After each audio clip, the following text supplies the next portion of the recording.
Hello and welcome to another special episode of the TNC podcast. I am so pumped to get stuck into this yellow and green conversation today. I can't quite believe it's happening, to be honest with you, because it is definitely with one of my childhood heroes. 241 appearances, 0304 first division title winner. 18, yes, that's right, 18 clean sheets in 0304. Played for England whilst at our club and had a long throw like a medieval catapult that could have reached the cathedral grounds from Carrow Road. Greeno. Robert, how you doing? I'm good, thanks, Chris. Yourself? I'm very good, thank you, and I'm pleased you're well. How's life treating you? Where are you in the world, by the way? I live abroad now. So we decided as a family that my son was about to go into high school, and we could live comfortably and happily in North Yorkshire, and decided to go for a change. So we've moved abroad. Which is very, very different. Obviously, it's been a real challenge, but one way you think, hold on a minute, okay, we're now getting to grips with it, and the growth is, potential for growth in kids and the change and the challenges that it brings is brilliant. You're walking from a school where it's beautiful little school in the Yorkshire Dales where there's 10, 12 kids in the class to mixing around with kids who speak 5, 6 languages at 10 years old. So it's a big world, and it's one that we felt that we could do a change and try something different. Amazing, mate. Well, fair play to you and all power to you. Good for you. I don't blame you as well, because the weather is fairly miserable. Of course, in Costa del Norfolk, the temperatures are slightly above average, as you would have experienced. And Not in I, Yorkshire. I guess that leads me nicely on to the first question, Robert, which is, if you don't mind, and I say this with bated breath, let's rewind to 1999, shall we? Quite a few years ago now. Yeah. Obviously, at the time, you were coming through the youth ranks at Norwich City. You made your debut against that dodgy team in blue and white down the road, if I'm correct. 0-0, of course, another clean sheet for you. What were your memories like going into that game, and I guess that first initial sort of period as a young goalkeeper at Norwich City?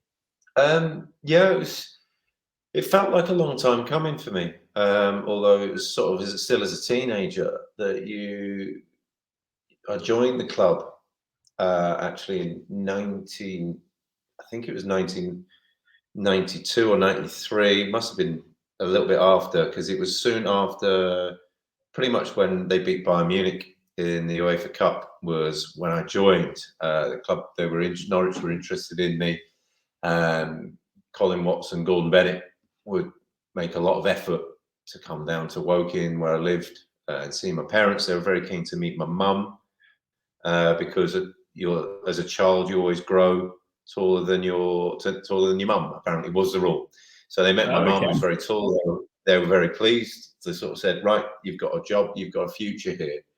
And so I spent a number of years going up to Norwich and playing this group of us all got the train from the West Country or from South London or the outskirts of London, like yourself, and we get up. And it was a brilliant system that the club had that was kind of fast reaching all over the country, all over the UK.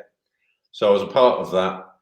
I broke my back when I was 14, and the club stuck by me. And I was out for 2 years. They paid for the operations. They looked after me. I remember spending an Easter in the old Norfolk and Norwich hospital while there was a heat wave going on outside, and I was stuck in the hospital in a plaster cast, which was the length of my body, for a couple of weeks. So that wasn't fun. But so yeah, moving up there when I was 16, it was quite good. Initially I loved the move. It's a great place for that sort of age of person. It's a brilliant environment for you as a 16-year-old kid, because it's a small city in terms of the actual size of it, and you can get around it walking. You don't need a car, and you can meet your mates or muck around or do whatever you can. And it's a very easy way of life, whilst it's still being a city and stuff like that. So that was great to move up to, and I made a load of friends because I broke my back. I stayed in school to do my A levels, but went to a school in Norwich, and it was actually sort of, it became too much to do football and the schooling, so I dropped out. But that was sort of a really good introduction into meeting local people, meeting friends there, made lifelong friends there. So that was good. And then, yeah, stepping into full-time football, which was a challenge. Obviously, it's a very, very different environment from being a sixth form pupil at a school. And yeah, it just felt like I've been at the club, although you're kind of relatively young in terms of footballing wise. You've been at the club a long time and you feel like the chance, you're waiting. And, I remember sort of various managers come and go in, tough times being there financially, Delia saving the club, that sort of thing. And it really sort of having an effect on the pitch as well. Personally, for me, I felt like chances were pretty few and far between. Brian Gunn was playing and Andy Marshall came in and took over and played every game pretty much. He was incredible in that regard. And so I never felt like I was really going to get a chance. I wanted to go out on loan. No one let me because we didn't have any keepers, because we didn't have any money. So there was a tough regard. And then, yeah, it kind of reached a point where you're kind of thinking, is this going to happen? I remember Brian Hamilton didn't really fancy me and sort of wanted me out, I think, at one point. But beyond that, I think, Bruce Riott was the manager at the time to give him a debut. Andy Marshall had got sent off in a game. And I think we were playing Huddersfield. And Daryl Such went in goal after about 5 minutes, of which we were already 1-0 up, and he got sent off. And you just sat there thinking, wow, okay. Not only am I got to make my debut, so it wasn't an immediate suspension like they do now, it was a delayed suspension. So the build-up was even longer, which made it worse. And not what also made it worse was Daryl Such nearly kept a clean sheet with 10 men. And so I think we scored an own goal to make it 1-1. It was a horrible Tuesday night in Huddersfield. I mean, it was not one that will live in the memory for anybody else, apart from myself, who was sat on the bench as sort of not, because we only had 3 subs. Yeah. I wasn't one of the subs, hence Daryl Such going in goal. And Bruce Riott would just turn around and shout at me. He'd kind of written it off as a game. You've got your right back in goal and you're down to 10 men, you're going to lose. And Daryl kept making these saves and he just kept turning around and shouting at me, going, that's how you do it. That's how you do it. And I was thinking, oh God, this is going to be a nightmare. I'm waiting for my debut. It's going to come eventually. And not only is it sort of, I've got to step into Marsh's shoes, that is keeping clean sheets now. So yeah, it was an interesting build up to that first game. I want to ask you about when you then cemented that number 1 jersey, Robert, because of course it was very much yours when Andy Marshall made a very controversial move to, again, that dodgy team in blue and white down the roads. Did you feel, you strike me as the guy that doesn't feel pressure really, but at that stage, at that age, did you feel pressure then becoming the number 1? As you say, if it was, Gunny and then Marshy always had it, and then all of a sudden you're in there as number 1 after he left. How was your feeling around that time? Well, I played a number of games in the end of the last season under Nigel Worthington after he'd taken over. I think we sort of, I remember beating Tranmere, Brian McGovern scoring in the last minute to win 1-0 at Tranmere when they had all the sort of Dave Challoner and the long throws and that sort of stuff. And as a kid, just walking off being beaten up in that game, thinking, wow, that was tough. Imagine what a whole season's going to be like. And I turned to Nigel and he was as good as his word. I said, look, all I've ever asked for as a professional is a chance. Just give me a chance. And that was at the end of the season. And he said, okay. So they got Paul Crichton in as an experienced backup, which was, a sound move. And he was sort of good to have around with us as a character to keep sort of the group ticking over. The club were really good. I also said, look, this is a really important year for me and the club. I think we were one of the favourites to get relegated that season, my first season. And I said, look, what I'm going to go through, I don't really no. So I need someone to help me. And whilst Marsh was there, had a goalkeeper coach, Malcolm Webster, who, due to Ipswich's success, eventually ended up going full-time at Ipswich, but he'd do a day at Ipswich, a day at Luton with Kelvin Davis, and a day at Norwich with us. And he lived in Cambridgeshire and drive to the three. And then he turned around and said, look, I've been offered a full-time job in Ipswich. I've got to go. Georgia's, we're going into the Premier League, that sort of stuff. And they had that brilliant season where they got into Europe. And we said, well, what are we going to do? And he said, well, I'll tell you what, I'll speak to George. And if it's all right, you can come down a day a week. So me and Marsh would drive down to Ipswich to their training ground and train with them. Really? Out of kindness once a week, yeah. So we spent a lot of time going down there, and it was sort of, for Marsh, it was kind of a natural move. He knew everyone.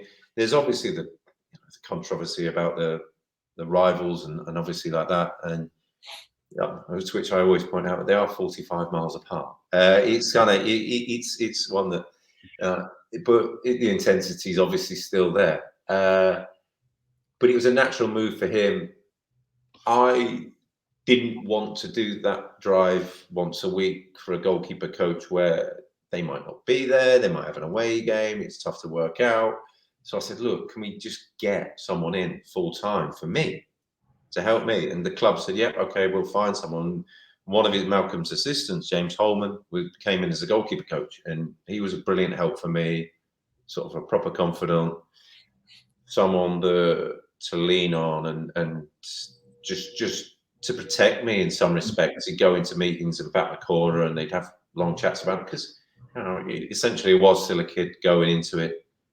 And yeah, it was a fantastic first season in terms of pressure. Like you said, yeah, I mean, it was tough because Norwich is a type of place where it's the biggest club by a country mile in the area.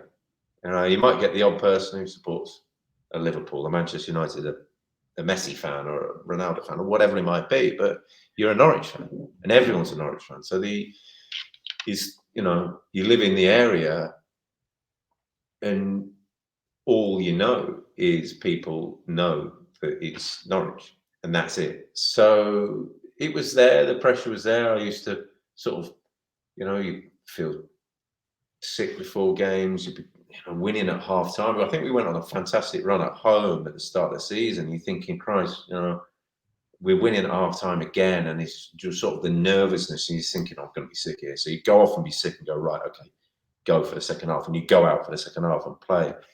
But you learn to sort of use that emotion as a friend, and you become accustomed to it. So as the season wore on, you're kind of thinking, okay, we're going to have ups and downs. We're a young side, but it was a brilliant roller coaster ride.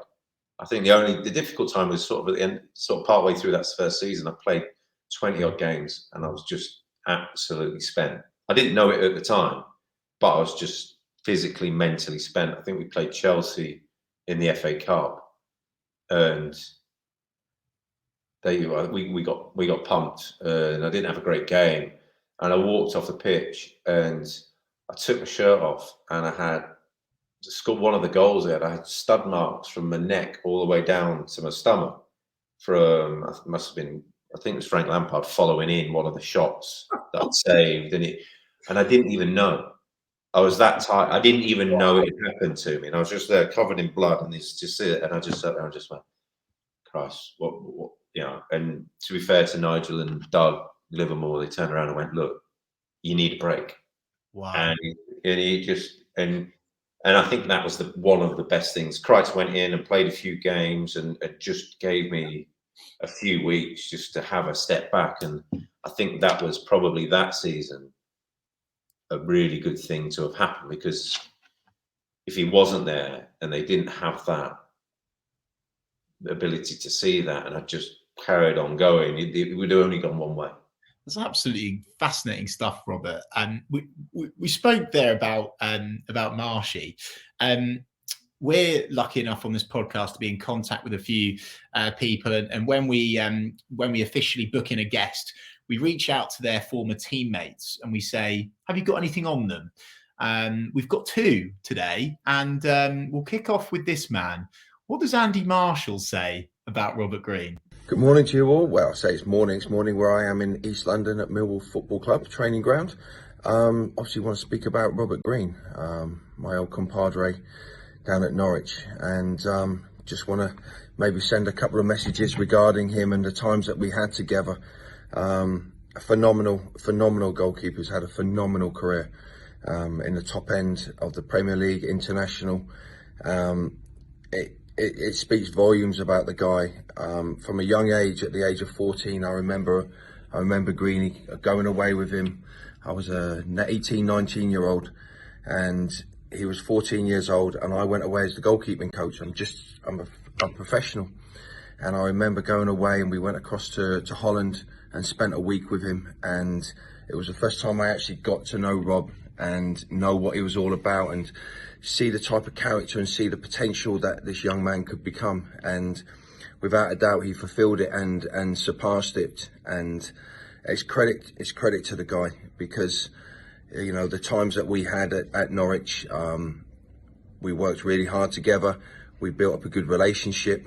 We had fun times. We went out. We enjoyed each other's company. And you know, this whole thing of competition to become the number one. Whilst we had it in Norwich, we had a good camaraderie, and that's something I learned from Brian Gunn, who passed it down to me, and then hopefully I pass a little bit that onto Greeny. But I can't speak highly enough of the guy. A true character of the game.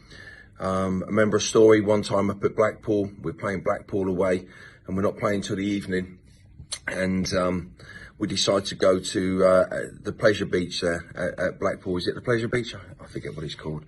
And we all going on the punch bag machine to see how hard we could hit it.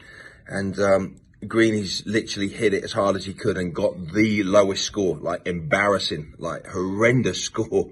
And he's never lived it down. And from that moment, he got in the gym, pumped himself up, and became the monster of a man that he became. But yeah, listen, the guy's had a great career. His character, his charisma, his personality. I love watching him when he goes on TV and commentates on games or gives his analysis at half-time or full-time. And that's his character. He's a very laid-back individual, very intelligent, and very intelligent man. And fantastic career, as I said before, and living his life to the max, I'm sure, at this moment in time up in the north. So, listen, hope you have a great interview.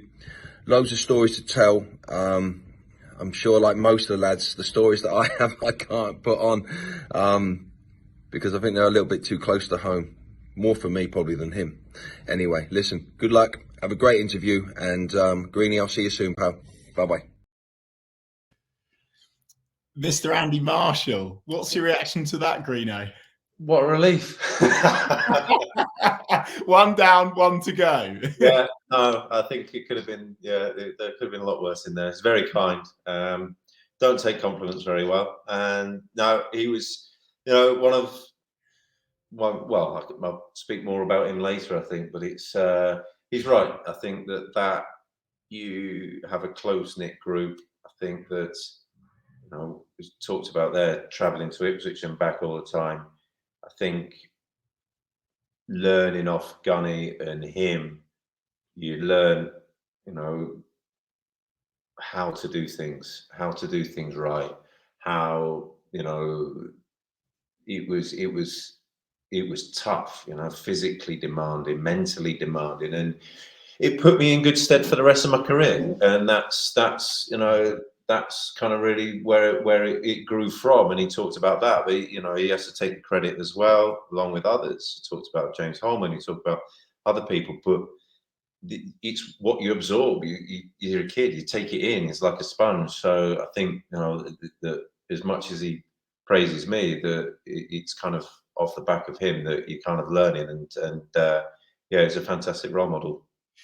One down, one to go, as I say, Greeno. I don't think you've got off scot-free, my friend, because I think the second one you might be in a bit of trouble. But anyway, let's swiftly move on to probably maybe a bit of a difficult one for you, Greeno, which is 0102, a case of so close yet so far. A very successful opinion in my opinion. Sorry, a successful season in my opinion, where we'd managed to get into the playoffs. Of course, we've previously interviewed Malky Mackay, and he was sharing all of his great memories from that sort of period of getting into the playoffs, and then of course the heartbreaking game at the Millennium Stadium. And I wanted to ask you what your memories were of that season, and specifically that game at the Millennium Stadium. Yeah, well, we touched on it before. It was my first season, and as the number one after Marsh had left. I think after obviously having that rest out, sort of went on that run that we really sort of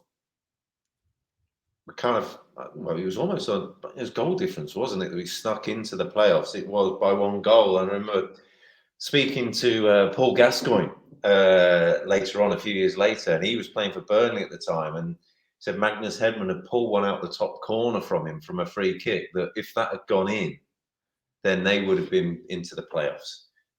So, yeah, I remember playing Stockport on that last day and thinking, just about getting the word. You, as a goalkeeper, you're always the last one to get the word in, and you're saying, right, 2-0's enough. We've done it. And they were down to 10 men. They had a kid in goal. A young Andy Dibble had been sent off, hadn't he? And you're thinking, we're making absolute pig's ear of this, trying to get goals and battering the goal. The kid in goal was making saves. And it's kind of, you look back and you think, over your career, there's moments where you say sort of brilliant moments of absolute joy, but because there was still work to be done, you couldn't really enjoy it. I remember the lads opening champagne in the dressing room, and I'm sat there going, what are you doing? Yes, it's relatively successful, but this isn't the end. This isn't the end. I couldn't understand sort of the process of celebrating not winning something. Yeah. It kind of, so as much as a joyful occasion it was, it kind of still wrapped up in the moment and still in the process of, right, okay, Christ, we've got to play Wolves next week, who are streets ahead of us in the league. The away game for that was probably one of the best atmospheres I've ever played in. And it was so hostile, so just pure anger, because A, they were angry about not being promoted automatically. B, the injustice of the playoff system. C, they lost 3-1 in the first leg. They were angry with us. They were angry with the manager. They were angry with the owners. The fans were just angry. And just to feel that anger being transferred across from person to person. And I remember some of them unveiling a banner saying, "He's let us down again." And someone at the end of the game, someone came prepared with that. They talk about pessimistic or what, you're just thinking it's crazy. But that was a great game. And I remember Kevin Cooper scored, he came to us later. He scored an absolute screamer. And I remember the ball going in the back of the net, bouncing out, going absolute uproar. And I looked at Craig Fleming, and Craig Fleming looked at me and just went, "Come on, let's go." Oh, okay. And you think, wow, okay, we're in a really good spot. I think we're in you look around and go, it's not a problem. Let's carry on playing. We saw it through. We had a really poor away record that season, relatively speaking. We lost a lot of games, and that was another one. And I think that sort of played in the final, although it's a neutral venue. When we did score, we kind of, I know it was extra time, but you almost felt like you scored too early. It could have been on with being 3 minutes earlier or 20 minutes later. And yeah, it was a difficult one. I thought, with hindsight, Nico Vassen did a bigger job, was more of a presence in the goal for the penalties, made us miss more rather than, I think he only saved one maybe, but just to be a presence in the goal, use his experience, use being, rather than going, Christ, if I save a couple of these, we're going to the Premier League. You know, he was just seasoned, and but that's experience, and that's big time. You know, that's moments in time where you learn from. So I thought it was a brilliant experience. I thought the manager handled it brilliantly, handled the season brilliantly. Looking around after the disappointment of the final, I think it hit the older players more, guys who hadn't played in the Premier League, maybe, or played and dropped down, maybe viewed it as their last chance. For me, I just wanted to win every game, and just had tunnel vision of where I wanted to go, what I wanted to do, and the fact that we hadn't won it was kind of a massive setback in that sort of in my. Greeno, I wanna show you something to you now. I'll be surprised if you don't remember this. I'm going to put it out there. Certainly in my lifetime, this is the single best Norwich City save of all time. Do you remember this in the playoff final? I mean, it was just absolutely phenomenal. And I know, of course, you mentioned there the penalties, but you know, this was just such a vital save, and I know it amounted to nothing, but you know, that moment there was just, it was just ridiculous. And I must ask you, is that the save that started the infamous Robert Green wonky finger? No, that wasn't. No, it's the ones I didn't save that started that. No, that was a clean contact. That was fine. Okay. You know, there was. You have moments in games and moments that stick with you throughout your life, and the goal for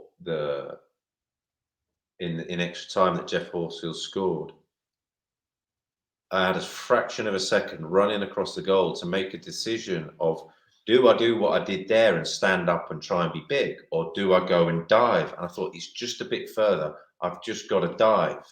So I dived horizontally as opposed to saying vertically, and it hit my waist, hit my sort of stomach on the side. And as I dived, I thought, I've got that wrong. And if I'd have gone across like that, it would have hit me in the stomach, and possibly, who knows? It's all conjecture, isn't it? But it was, you just get those moments that stick with you, and that was one for me that was kind of, you make decisions in the blink of an eye, and they're successful or not. You can't regret it, but you just remember it, and that was something that stuck with me. That stuck with me more from the game than anything else. Just that moment. Not saves, not the penalties, just that moment of it hitting, the feeling of it hitting me rather than hitting me there. Honestly, I still remember the heartbreak in the support space to this day. So I'm not surprised that you remember that. Green, I'm sure. Let's talk about a happier time now at Norwich City, shall we? Let's lift the spirits a bit. Let's talk about 03-04, winning the title. Obviously, Nigel Worthington at the time. That team just destroyed the league. And I ask every player from that era the same question, and they give different answers. What for you was the secret recipe for that season? What made that team tick, in your opinion? 2 loan signings. Simple as that. Yeah, you get better players than everyone else, you win the league. And there weren't many good games that season. There weren't many games where you thought, wow, we played really well. I thought there's a lot of games where we ground out a lot of wins. Well, you kept 18 clean sheets, didn't you, Greeno? So 18 clean sheets says to me a lot of those games, you know? Yeah. I think it was a back five. We had a really good understanding. We were happy with how we were doing. It was steady. We were just steady, and we could walk out onto a pitch and go. I think we had a little wobble at one point, and I can't remember who we were playing, but I called the 5 of us in just before the kickoff, like, you know, teams have their little huddle, which is Yeah. an absolute load of rubbish. But because if both teams do a huddle, or you know, who's going to win? No one.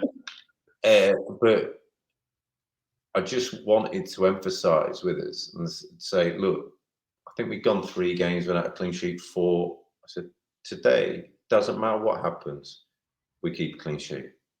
And we just looked across the 5 of us and went, it's no one else's job. That's our 5 job. Just get back to what we know, get back to doing the basics well. And we did that, and we did the basics really well. I mean, the secret of the season was we didn't start very well. I turned to Nigel Worthington on the training ground and said, we're not good enough. And it was, we're not got a good enough side. It's fairly clear from the results, you know. And he said, I know. He said, leave it with me.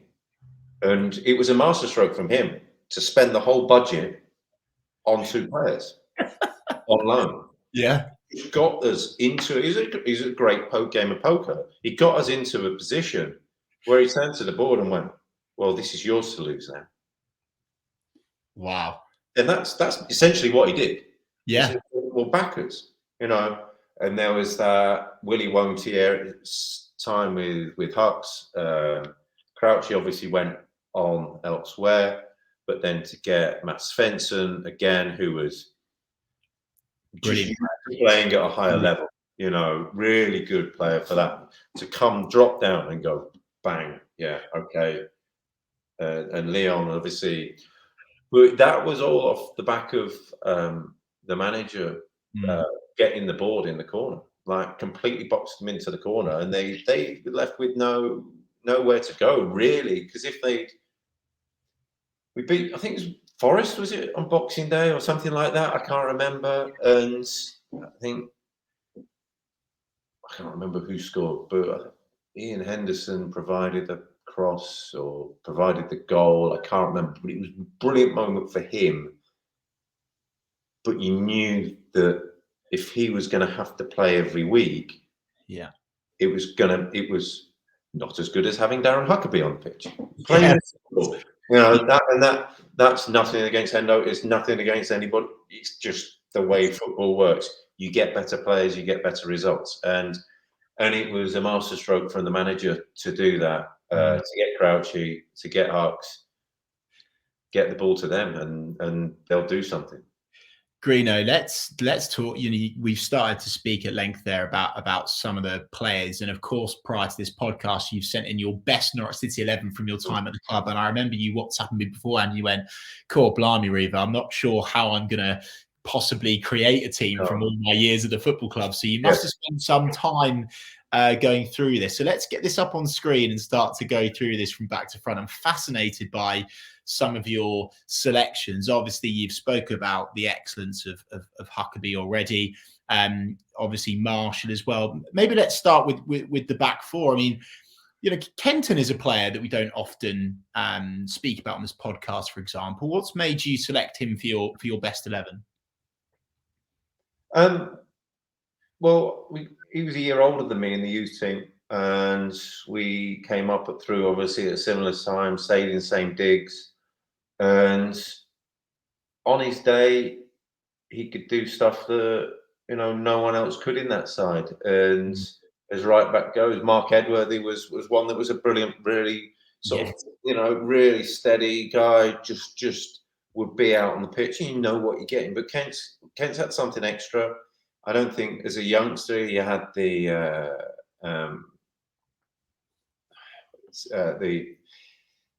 ability to string performance, the consistency really to be dependent upon for a whole league season. But then I just felt, you know what, he probably was a better footballer, and he went on to play for Southampton in the Premier League, had a good career. So, you know, there's a lot of this in where you say, oh, well, as a success for Norwich, he was a better player. I've gone for the better footballers. Okay. So, you know, from there, you've got, you know, I think Mark would probably feel a bit hard done by because he's missed out as one of the back 4, the only one, as the other 3 with Adam Drury, Malky, and Fleming. It's just a very, very successful, steady guys. You know, it was funny to play with them. Flem and Malky would have tantrums with each other every game. You know, they pass the man on to each other. They wouldn't want to mark the man. He's got to mark that man. It was quite good fun to watch at times. It's funny, Greeno, as well, Greeno, because they blame each other, because we've had both of them on this podcast and they both say each other moan, even to this day. Absolutely. And I was behind them moaning as well. So it was really good fun. Alan Drury, again, he just very, very consistent guy, very, you know, he was a captain of the team. He would just be the epitome for a young guy. I mean, he played a phenomenal amount of games for Peterborough. By the time he was like 21, he played, I don't know how many games. 5,000 games. yeah, he just endless list of games. And, you know, he just came in happy, steady every day and was just good to be around. You sort of sat there and as a manager, sometimes you go, right, okay, what I need is I just don't need problems, and he was never ever a problem. So it was really good. I think, you know, you go into that midfield and you turn around and say, as I touched on before, I signed in the sort of early '90s, so I had a real sort of dilemma as I could pick sort of people that I never really played with, but was at the club with at the same time, you know. But from there, I think the first games that I was ever involved in as a player, I was 16, and I would go as the backup keeper. As I said before, we had 3 subs. Gunny was in goal, Marsh was out in loan, the other keepers were injured, and I had to go. I was going to school during the day and then going to the games in the evenings. I remember going, we played Port Vale away and West Brom away, the first 2 games of my involvement as a squad. Yeah. And I think we lost 6-2 and 6-1 or something like that in the 2 games away from home. It was a nightmare. And you just sat in the dressing room looking around going, what on earth is going on? But from that, you had the likes of Ian Crook, who was just a wonderful footballer. You know, I speak to my mates who are my age and they're Spurs fans, and they remember Ian Crook being a brilliant footballer. Just seeing vision, you make a run, I'll find you. Made really difficult things really look really simple. Would stand on the back of the bus and have a cigarette on the way home from a game. You know, it's kind of, it was of those days. That was of the time. You think sort of the eras that my career has span across. He'd be there, and you know, he was. I think probably he was sort of the player of that team, sort of the end of that era, sort of Mike Walker's era, being relegated and having to sort of trying to turn it around. That sort of that team, he was kind of the kingpin of that. Darren Eadie was in there, obviously, his shining light. Sort of went on to play for Leicester in the Premier League as well. Brilliant talent, you know, just again unplayable on his day, and we all saw it. You know what he could do, and just had moments where you just went, well, that's football for you. You know, there is a guy. And if he gets into a certain situation, does a certain thing, there's no one who can stop him. Yeah. And he could do that. Had an absolute bullet of a shot as well with his left foot. He could rocket it, and balls were heavy and they drop. And this is where the fingers came in. Is they were finger breakers. They were awful. You stand there, you hit him, you think, oh no, this is going to hurt. There's no 2 ways about it. So that was great that he, you know, to be able to play with someone like that, with an ability like that, that you just say, okay, this is what you're up against as a keeper. You know, you're up against that every day. And then obviously there's Yusuf Safri, who, again, I think when he came, he would, again, someone who was, you know, Gary Holt, you would say, would have great success in the side as someone, and then other players. Phil Ryan was a good footballer. Damon Francis was obviously a fantastic footballer for his time at the club. I just felt Yusuf was, looking back with hindsight, operating mentally on a different level to everybody else. And he was sort of a player that you'd be on the pitch and he said, give me the ball. And you go, well, I'm marked. He said, well, it doesn't matter. I'm not going to lose it. Just keep giving me the ball, keep giving me the ball. And we play, and he was sort of at a time where in the Premier League you're struggling, you'd want to go. Your natural instinct was to go long, just to protect yourself. Yeah. And he said, no, give me the ball. It doesn't matter. And the confidence that he had, and now you see, and when you go on to play with better players, you go, okay, now I get it. Yeah. At the time you're there going, oh no, don't pass the ball, don't pass him the ball because we could lose it and he could shoot and he could score. At the time, and you see it now, you see team the back, but trying to work the way through. It was just that mindset of it doesn't matter. I'm above this. We spoke about Hucks again. He's a player that could do things that no one else could. He'd give him the ball, he'd move you up the pitch 30, 40 yards. You'd give him the ball and he'd go and score. I loved sort of having the old multi-ball system where the ball would go off and just the ball boy would have the ball in his hands and he'd catch it, spin it, and I wouldn't even have to look. You just hit it, and he'd be off, and you go. And he was such a threat, such a weapon. That long diagonal, over the top. If the fullback's a yard out of position, you just smash it. And I remember that, Greeno. That was out of all of the saves, the games, the thing that I always remember of you was, as I said at the start, your just absolute catapult of a throw, over the top, over the halfway line, straight to Hucks. Just literally feed him and let him do the work for you, and he certainly did the job, didn't he? Well, it's a lot simpler passing one ball and getting Hucks having to break down the whole team, isn't it? So, yeah, he's obviously like a club legend now, and one that he, don't get me wrong, he had his own limitations as a player, but he knew them, and he knew what he could do, and he knew how to get the best out of what he wanted to do, and how to operate how teams didn't want him to do, and so he was, as we said before, a huge part of that promotion successful season. Ewan was, what can you say about Ewan? I mean, he's I was there when he came, struggled at the start, I think had a long sort of look in the mirror and turned it around. And from that point on, he's just success after success after success, really. I felt sorry for him that he didn't get a year in the Premier League. There's no sentimentality in football. They're probably looking at it saying one of the higher earners in the team needed the money to go elsewhere.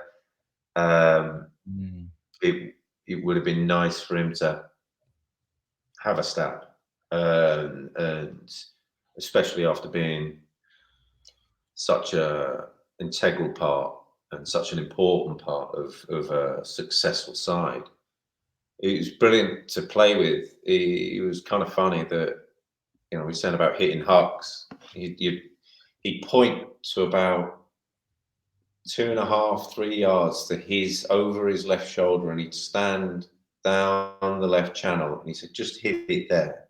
If you hit it there, I will win it." And if I got it right, there wasn't, his timing and his leap was such that he would win it. I mean, he's a big guy, but he wasn't a giant. He wasn't a John Carew or someone like that where he could hold a whole defense. So, but he and flick what, but you knew, and everybody else on the team knew, someone like Gary Holt and Hucks or whoever it might be he's up front with would just go, "Oh, he's won that, I'm off." And all of a sudden, you need sometimes the simple things that work really well. And then, you talk about shame of Ewan, the shame of Dean Ashton's career was my genuine belief was he would have been as close to Alan Shearer that England would have had. Greeno, before you start complimenting Dean Ashton, I've got a little surprise for you.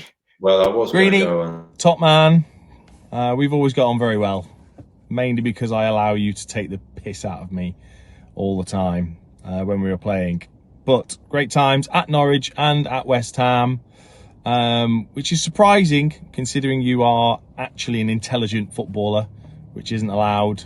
I always remember he's reading a book why was what I heard. But something needs to be explained. In Mercy, back in the day, right at the back, there's Robert Green with a rain mac with the hooded bit just on his head, arms not inside, like it was a cape. That needs to be explained because it was shocking. All the best, mate. Greeno, I'm sorry, mate. Good luck explaining that one. Because I could. What was the thought process there? I never drank till I was 26. Right. So Yeah. there wasn't that excuse. I would socialise with my mates. My mate would run a pub. He ran a pub with his parents, and I'd go go to the pub with them, and I'd sit and have a Coke or whatever, and just be sat chatting, and you sort of get a message saying we're off to the nightclub on a Tuesday night. You get a Wednesday off or something like that.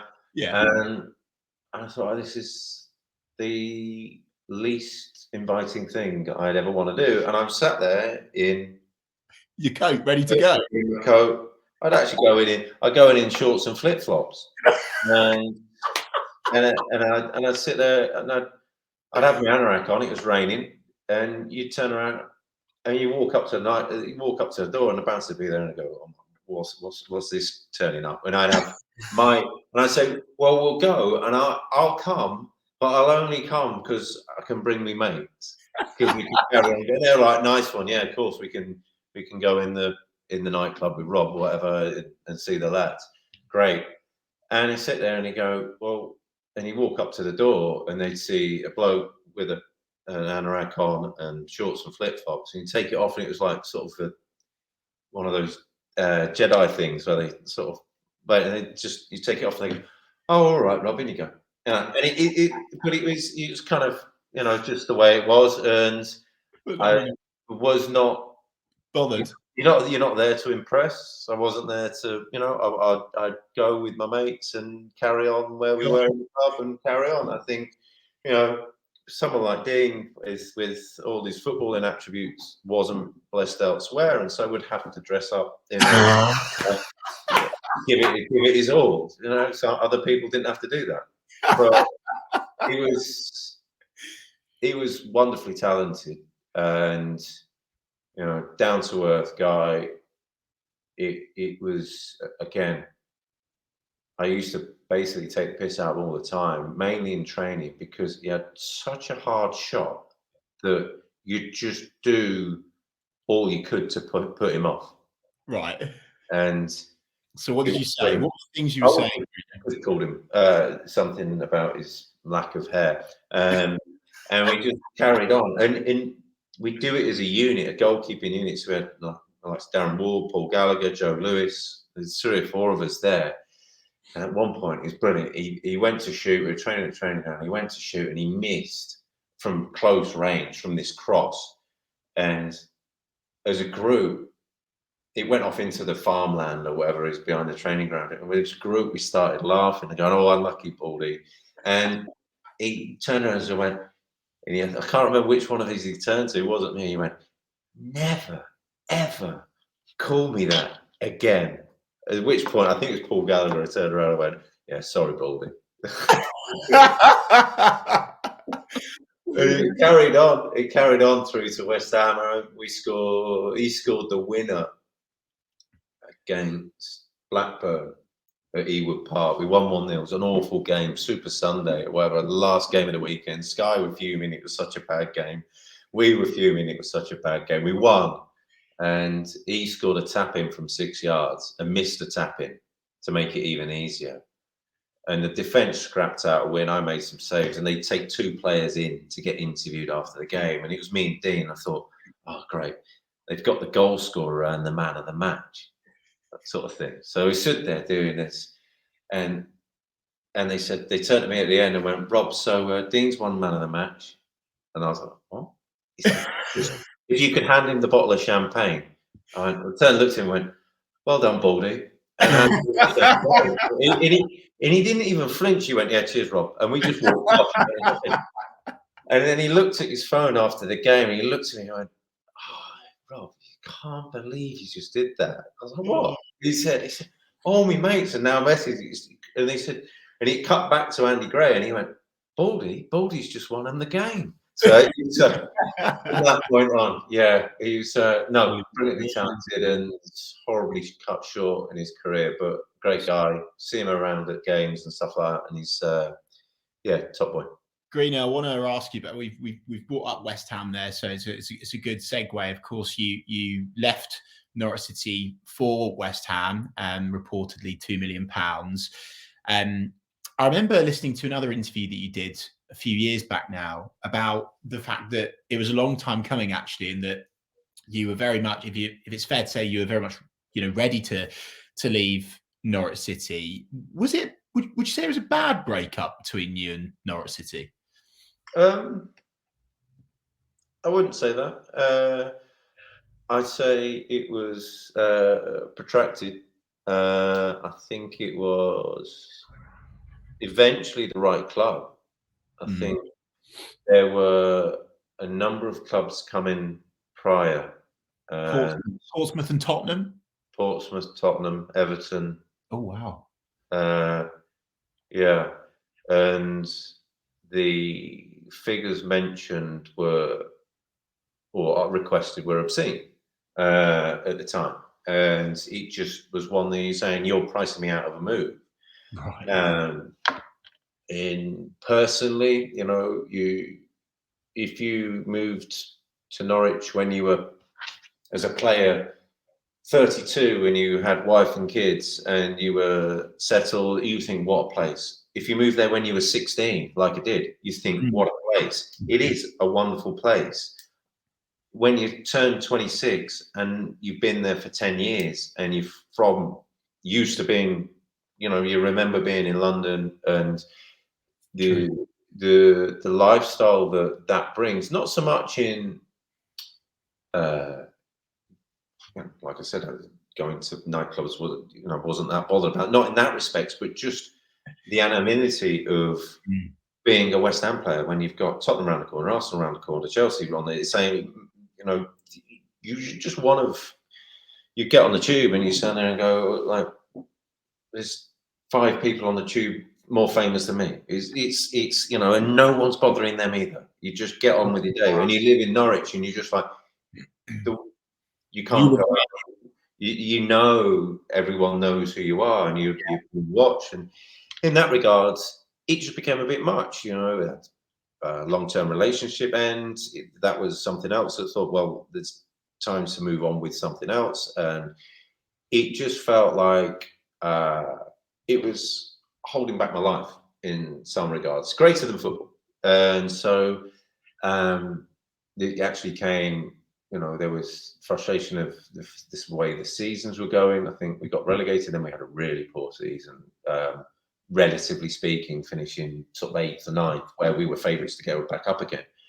And it got to the end of the season and we had a thank you to the away fans drink after the last game behind one of the stands.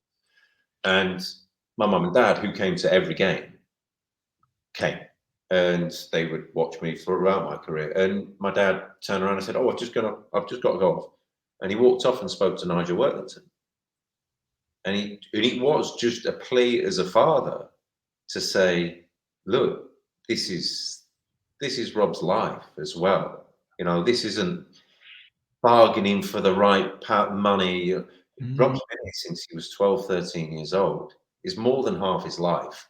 He's done everything he can do for the club. There is a time and a place where things need to come to an end. And he put it, I think, in such a way that, I think in a very nice way, made it clear to Nigel just basically where I was coming from, made it clear to the club, and Nigel turned around and said, "Yeah, I think it's time that Rob moved on." I snapped my groin that summer. That was the summer of the World Cup where I was selected and didn't go, which really sort of dragged it out and made it a stressful time. But I remember sort of the window was closing, and it was Charlton had an offer accepted, and West Ham had an offer accepted, and it was sort of speaking to Alan Pardew, and Pard saying what he, and they'd had such a wonderful season, and Dean was there, and he phoned me up and said, we can be reunited. It was, and that put you up to put me off actually, but no, it was kind of, it was just it felt like it was probably a year too long, which was a shame in some regards, because it didn't tarnish anything or make it worse. It was just the fact that for me things have moved on. I'm pleased to hear it didn't tarnish things, Robert. That's really good to hear, because all the Norwich City fans still hold you in extremely high regard as one of our club legends. This is a bit of a random one, Robert. I'd leaked to a well-known Chelsea fan on social media, son of Chelsea, great guy, very articulate, fantastic journalism and channel that he's got. And he was fascinated to understand from you what your opinion was on the transition from going and playing at a club like Norwich City, and obviously you'd then gone to West Ham and so on and so forth.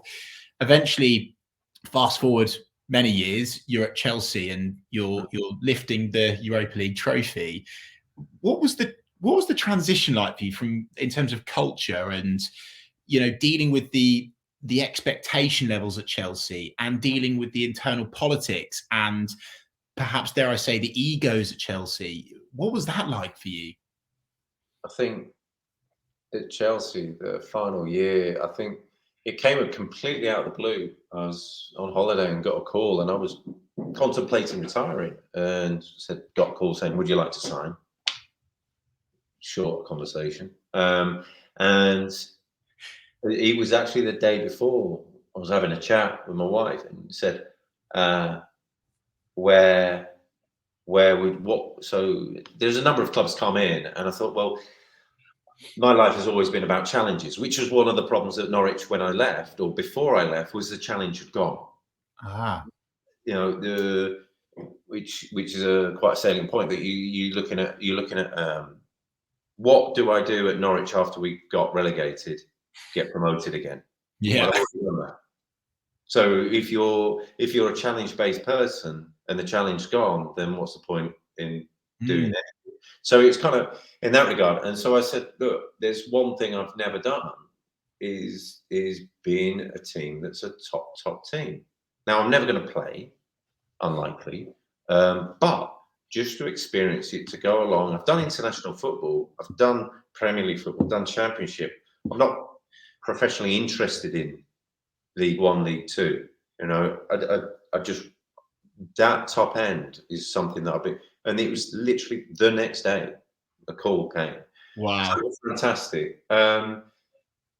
You learn quickly at a club like Chelsea, on the pitch and off the pitch. I played a couple of games in pre-season friendlies, and I learned as much playing in those friendlies as I had done in many years of playing football before then. And you kind of regret, in some regrets, sort of, it's difficult to understand how quickly football moves on. But then if you had the education of being at Chelsea at the start of your career, and your brain is operating kind of like Yusuf Safri, your brain's operating here, your brain's operating at a different level, rather than get the ball as far away from your goal as possible and they won't score. Yeah.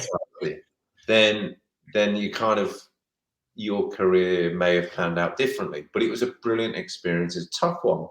And I think I got 3-4 days off in a year, because you're just playing during when international breaks came around, you got a rest. But during the season, during the in-game season, you got 3-4 days off.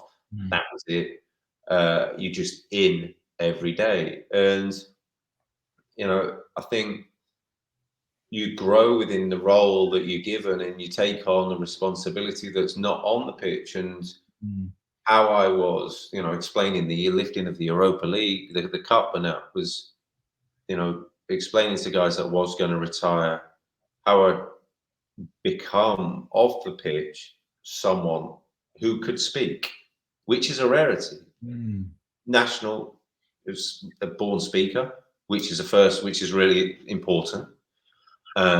Someone who could speak their mind, could convey an opinion, and someone who could really sort of back the lads, go out and back for the team and say, look, I'm going to say this because these guys are scared of saying it because of the effects. Not going to be a problem for me. What are you going to do? You know, my time's come and gone. All I'm going to hear is I'm going into bat for these guys, and they appreciated that. And you say egos. It was one of it was the most welcoming dressing room in my career. Wow. And that's not a bad thing about other dressing rooms. It was just everyone was so friendly. Everyone was just on board. I think the fact that there's so many nationalities, it makes it very much an even keel. Everyone's on the same foothold. Everyone appreciated what everyone else brought to the party. And you know what? When you went into and I stood up and spoke for the team on numerous occasions and said, you know, to the manager and to the coaches and stuff, and went, no, you know, you've got this wrong, which is tough, you know, to come up. And so when they found out I was retiring, I was forced onto the stand to lift the trophy, and then you know the captain lifted it. Azpilicueta lifted it, Gary Cahill, the two captains, David Luiz was next, and he went, well, who's next? And he saw me and he went, it's got to be you. You either own this or you die. And I thought, well, this is the last moment of my career. And I lifted the trophy and I could see my family in the stand, tiny dots, and then you're just like, wow, okay, I'm done. I'm happy. So in that regard. But yeah, to move from playing every week to not playing, it's tough.